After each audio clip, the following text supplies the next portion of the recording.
I'll answer it as a citizen, as someone who's wandering around North America, and as a historian.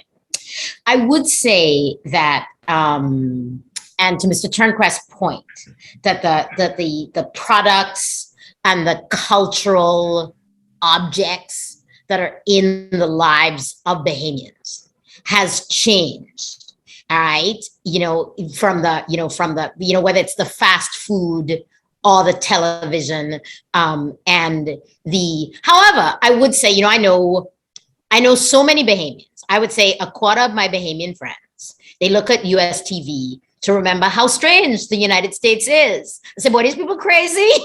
And so it's not like the way that we consume their things, all right, is different.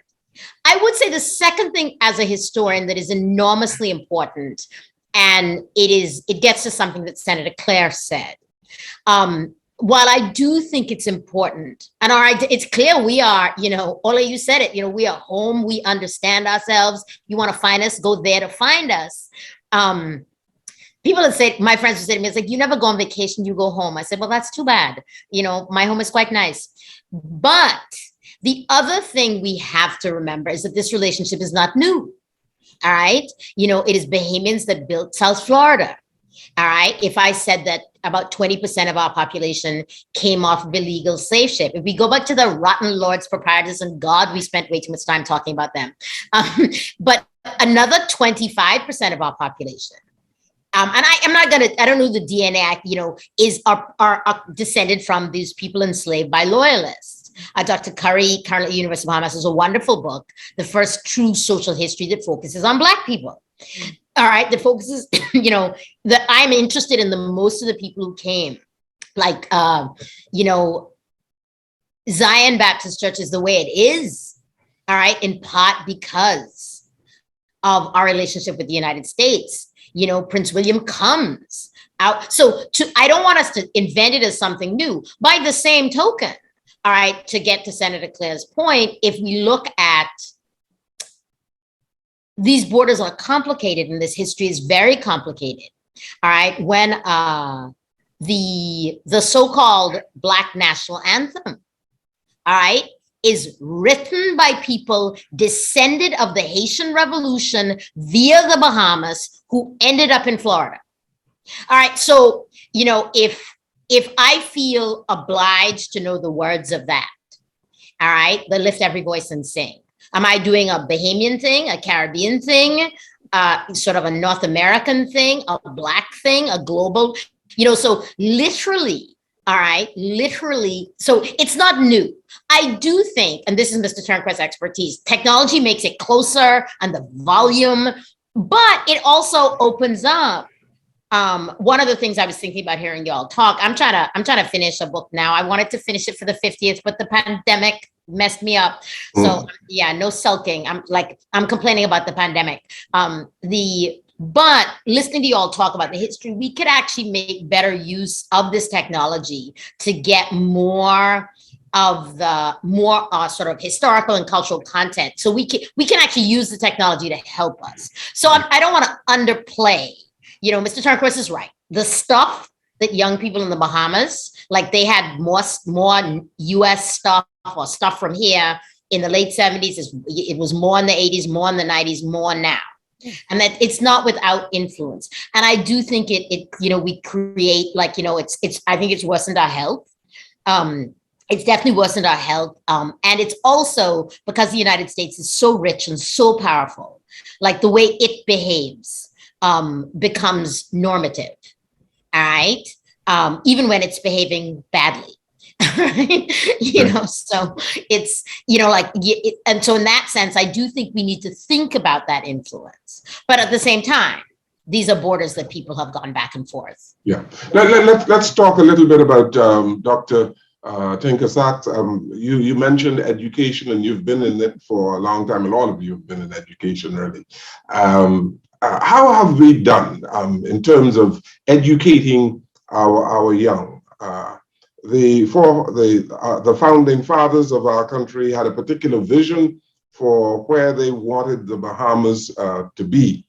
It is said that people who do not know their country do not know themselves. And I believe that there is a deficiency in civic education in our country. So let's talk a little bit about that. Do we know ourselves as a people? And all of you can chime in, please.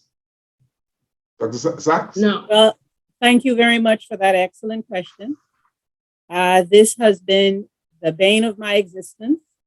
I am a product of Catholic education, but as I said to some folks a few weeks back in the Bahamas, I have always worked for the government systems wherever I have lived.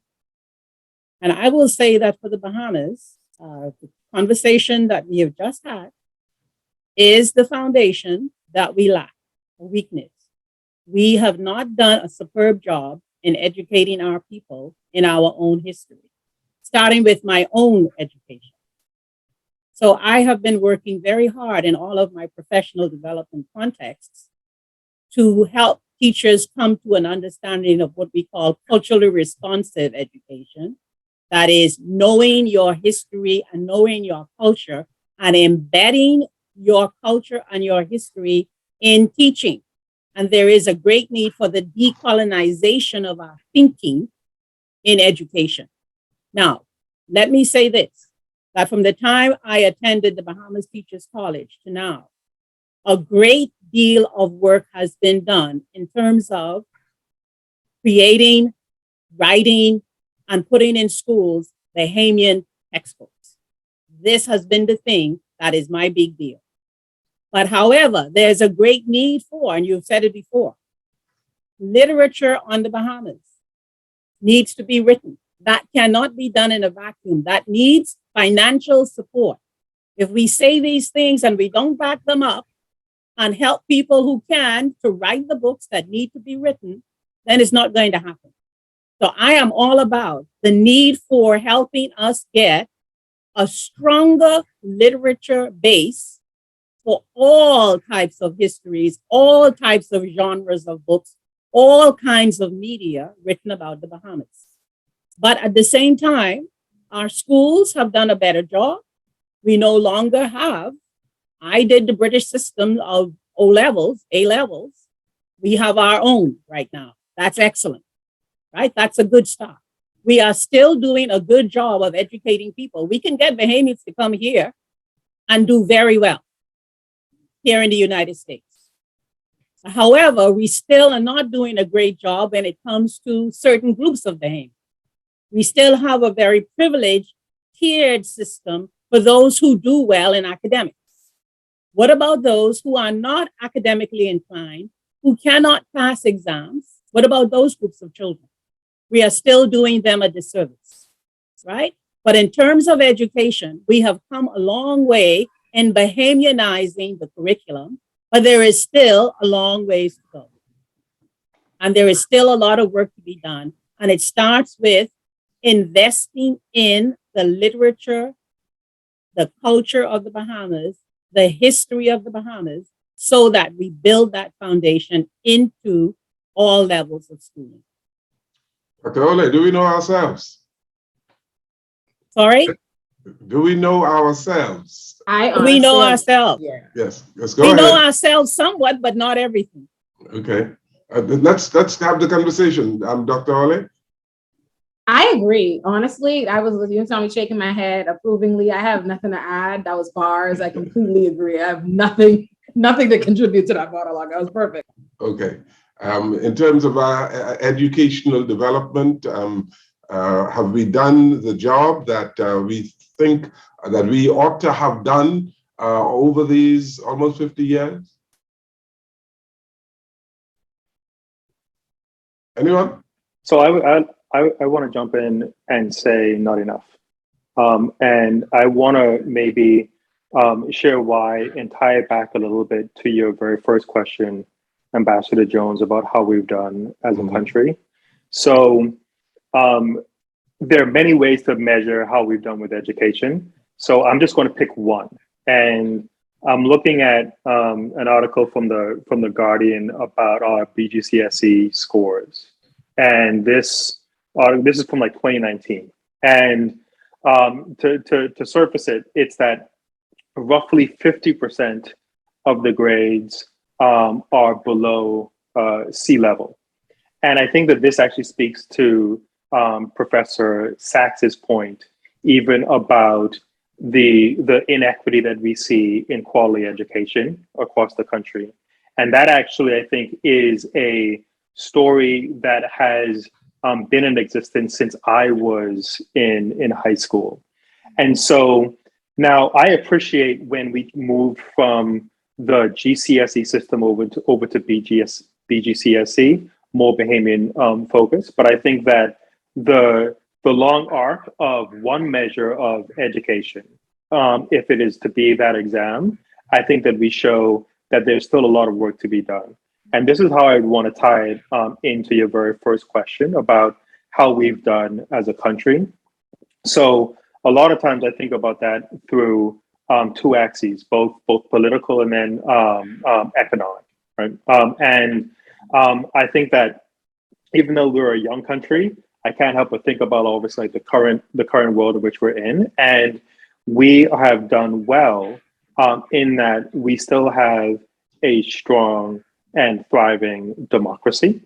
But I think that the one thing that I think can put that in jeopardy is to not invest in the continued sort of like education of our population, right? Because I think that is one thing that can erode so many of the gains that we've made as a country. I think on the economic axis, when I think about how we've done as a country, again, I think, you know, relative to our size and our region and where we were building up from as a former colony, again, really well, right? Some of that based on proximity to the United States and having a strong tourism product. But I think, though, that even our employment numbers or unemployment rate from 1999 was 7.5%. Fast forward to 2020, and I think we're looking at like 15%. But I think the general story is we've been a stable, democratic country, all very good. We risk that by not investing in our education. And then along the economic dimension, I would argue that where I think that an opportunity that we've missed so far as a country is that I believe that we've created an economy that is still largely focused on employment and being employees rather than being owners and ownership, right? Now, obviously, Ambassador, we know like you also, you carved out a niche for yourself, obviously as an entrepreneur and a businessman, but we don't have enough examples of that. And I can't help but think how that can also trace back even to our underperformance in education. And so I see those as all being really tied together. Yeah, but you said we you mentioned underperformance in education, yeah. and from I've been here in the United States, I've come across a cadre of university professors who are Bahamian. We have Bahamians in every sphere of life in this country. As a matter of fact, I believe we are exporting some of the talent to North America. So have we really underperformed in education? All of you can participate in this too, please. My first quick response to that might be selection bias, and I think it still goes back to what Professor Sachs mentioned around like the inequity.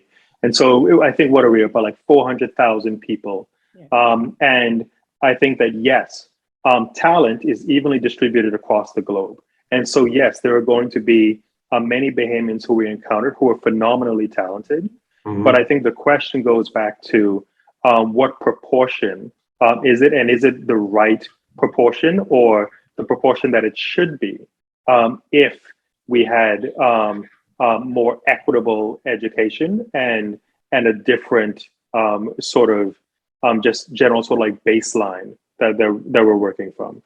50 years ago, Dr. Adderley, people in the Bahamas were yearning for opportunities for higher education.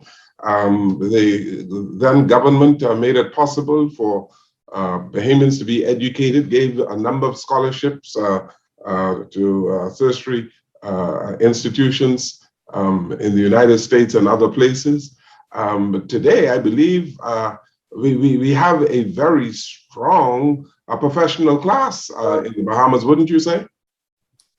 Yes, no, we do, and I think that the record and the result is mixed. I think that it was absolutely the consistent support of government from the time of independence to the present. That one of the functions of the Ministry of Education was to provide scholarship support for students from the Bahamas to obtain tertiary education abroad. I do think also that with the development of the University of the Bahamas, that need will remain. We are a small society, and I think given what we know about the planet and environmentalism and our shared capacity, that we should, think about ourselves. It's not like our capacity for population growth and sustaining planet and economic is infinite. So for the whole history of the Bahamas, the future that we can see 10 years in the future and the long-term future. So I think that is good. And we do have, all right, as someone that can remember, as other people on this call can remember, just the very exotic idea that particularly ordinary Black Bahamians could get tertiary education, heck, could even do well, at secondary school, that we have made that ordinary, normative, all right, and that every single government from 1973 to the present, every single one should be congratulated for that. I think, to Mr. Turnquest's point, where there's sort of two gaps. One is that inevitably we have a secondary education system that grew very quickly and is trying to serve a lot of people. We have an economy that, the challenges that we face, someone said it, I don't remember who, are not exotic. I think it was Ole said it. It's countries that have had resources longer and have had, so it's, I look at the educational gaps in the Bahamas between the rich and the poor. And even the students who can, both in terms of what the schools can provide and the support that families can provide at home. All right. It is, and also the way that parents, that we're now looking at two generations of parents that were rushed through a rapidly growing system in, to Mr. Turnquest's point, in decent service industry jobs, but not, so the record is mixed. We have, and I don't want us to downplay that. I think where we have fallen down is exactly that, is that we need to not berate schools and teachers or governments or students about, like, what does it mean to actually think about what is the baseline quality education, so that we get ordinary students, whatever their path, their future path in life, that those averages, as Mr. Turnquest was saying, that, half the grades are below C. That means that, our students are not, and this is where I say we tend to listen to the United States, and it's a rhetoric thing. It's not the fault of the students or the teachers. All right. It's so easy to point fingers. They are structural challenges. All right. And we need to attend to those, so that gap, so that that 50% is actually better supported, and believing that they can achieve that. All right. And that is, so yes, I do think, and I want us to celebrate this 50th and how far we've come. But I do think we want to sort of step back and say, what would it look like both to remediate the students who were products of an explosively growing developing economy and an explosively growing, economic system, and literally an explosively growing school plant, and everybody scrambling. All right. What can we do to remediate the loss? And then also, what are the steps that we can promise future generations, so that 10 years from now, when Mr. Turnquest is reading the paper, that, maybe 25% of those results are at a C or below. And that's, yeah, so yeah, I revel in it. You know, I was looking at the BTVI graduation, it came on social media. And so, yeah, we have done a really, you know, and I don't want people to take that for granted. You know, a cousin of mine married an American and he came to the Bahamas. This is like, Black people occupy all the roles. And I was like, yes. Okay. So I think, Ambassador Jones, there's one really quick thing I wanted to say is that, so it is to your point about where we were some time ago with how many Bahamians were abroad in professional fields, et cetera. I think it is good and it is right to reflect on where we have come from. It's a sense of gratitude, et cetera. But if we also wanted to have a conversation that is about an assessment of where we are and where we're headed, I think it would be wrong to anchor ourselves against where we were decades ago. We should always, I believe, because the Bahamian, the kid who was born today, that is going to be less relevant for them. And we need to actually, I think, be disciplined enough to, yes, appreciate how far we have come, but always realize that we have to cast towards the future, right? Because yes. Let me ask Cordell Claire to chime in here. And in the last webinar that we had with a number of brilliant Bahamians in the United States, I asked them whether or not the Bahamas was too small for them. You are here, you're in New York as a senator, and I ask you all, is the Bahamas, based on where you are, too small for you in terms of the contributions that you would wish to make? I don't think so. I don't think it's too small. It's a little different, but yet the same. As I listen to all the speakers, you know, I think about access. That's a problem. You know, we have great schools in this city. I live in New York City. We have great schools, yet everybody doesn't get an equal education. Access to equal education is very important. Access to opportunities. Sometimes people, they're going to go where the jobs are. They're going to go where the opportunities are. So investing in entrepreneurialism, investing in business, investing in what do we do after we have all these wonderfully educated people, making them see how they can make a living and how they can further themselves is very important. And also when we look at education, it is not, you know, I believe all children can learn. I know all children can learn. Some learn differently. And I agree so much with Dr. Adderley. It is not about the children, and don't demonize teachers, but sometimes it is about other things. In New York, we saw it during the pandemic, you know, there are children who suffer from food insecurity, who have other issues going on at home that make it difficult for them to study, difficult for them to learn. Poverty impacts these situations. And sometimes it's more than books and teaching that we have to give them. We are learning that we have to give some students even more than that to help them survive. And then another thing that I find, and I ran on this, saying that, you know, every child doesn't go to college. Every person doesn't want to go, and every person doesn't have to go. I think I need my plumber more than I need anything else, my electrician. These kinds of jobs we have to focus on. And what's incredible to me in this session of the Senate, as you know, cannabis is now legal. And there's so many people running towards it. And one of the things we had to vote on was growers' licenses. And I actually sat there stuck.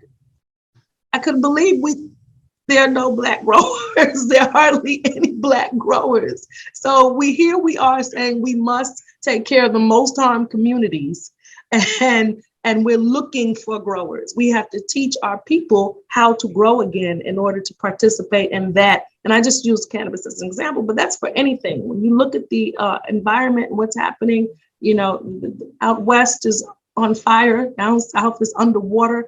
You know, there have to be new places to grow. Food is going to come from different places. So we have to also look at what is happening to our world, what's happening everywhere, and educate people towards that. People are going to want to be in a field they want to get an education based on what they're going to be able to do with that, and based on them being able to make a living, to support their families, to make money. So that's one of the things that I think we have to look at when we talk about it. But the answer to your question is directly no. The Bahamas is not too small for me. And let's hear Dr. Tinker Sachs on that. Is it too small for you? I know that The Bahamas has your never, contribution. the Bahamas has never been too small for me. Okay. Never. But I think it is whether people are prepared to accept a lot of difference and challenge, because we suffer from a feeling of being small-minded. Small-mindedness in a tiny country is not helpful. So we have to be more open-minded to welcome diverse ideas, to be challenged in our thinking, to be challenged in our performance, and that will help us to grow. But basically what we need is diversification of the economy for the Bahamas to thrive even more.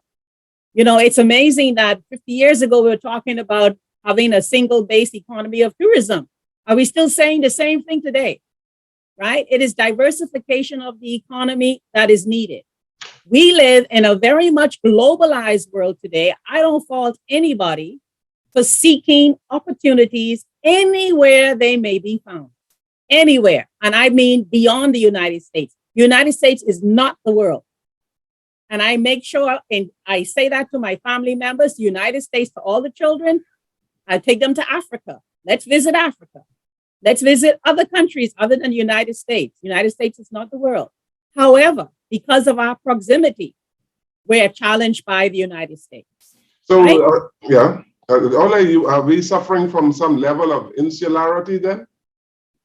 Being insulated? I definitely think we are, but I don't see it as negative per se. And I will tell you why. I actually feel, first of all, I'm glad to answer this question about whether or not I feel the Bahamas is too small for me, because I get asked this in some variation all the time. I actually just got a tweet asking me, yo, based on my segment on the show today, you don't want to come back home and raise this kind of hell there? Like, I just got these tweets. I'm glad to answer it.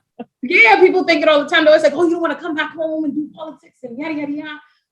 So funny enough, the kind of work I do, right? I don't intend to move home, but it's not because I think the Bahamas is too small for me. It's because one, I built my life here, right? I have a life, my job, my degree, and all these different things are American based, and in terms of the advocacy I do in terms of politics. But it's also because the Bahamas doesn't need me, and I'll tell you why. Bahamians are an incredibly politically involved, like actively involved people. So much so, I don't think we realize it growing up on the island until you go elsewhere and you realize how they got to fight for voter turnout and they got to fight to make people care. Nobody care more about the political landscape and what's happening to Bahamians. Bahamians are on the voter line. It don't matter how long it is. Bahamians are informed, and there are a lot of Bahamians, especially even my age and contemporaries. I know the Latrays, the Carlisles, the everybody doing all the Chris Ayala's doing so much advocacy and fighting for the things. I want who are just far more informed and equipped to handle these issues than I. What makes me, good at what I do here is because I'm on the ground here, right? This is where I've been. This is what I studied. I know this. In the same way, there are Bahamians. I mean, there's some Bahamians that really impress. I'm like, where did you even find the info and the ability, to do this? So for me, it's not a matter of me thinking the country's too small for me. Exactly the opposite. I plan very much so when I eventually have children, they're going to spend all their holidays and their breaks right at home, becoming thoroughbred, informed Bahamians, fixed up with my mommy. All that's going to happen. I just think in terms of what my input would be, my input wouldn't be as valuable. I don't think so in terms of what it would mean to uproot my life and the work and the advocacy I do here. I just think there are a lot more Bahamians. I could do a lot better for Bahamians in terms of how I could help Bahamians that are already abroad get their foot in the door places. It's much harder for us here, and what I could do to platform Bahamians that are already doing this work and support them, and how I can support them. But me becoming the loud, I think you have to be mindful in spaces of taking space up that other more qualified people could do it. I'm a very loud person. I'm already in America, I have a larger platform and all these different things. There's no reason for me to come and raise my uninformed mouth to be louder than the Bahamians that are already on the ground doing the work. So that's Okay. my reason. All right. Ladies and gentlemen, let me ask you this. Over the last 2 decades or so, we've seen a seesawing of governments in the country, meaning that we've seen a rapid change. Let's talk about the quality of the democracy in the Bahamas. I'm sure you're all aware, you're all in touch with what's happening politically in our country. Dr. Adderley, let's begin with you. Speak to the quality of our democracy.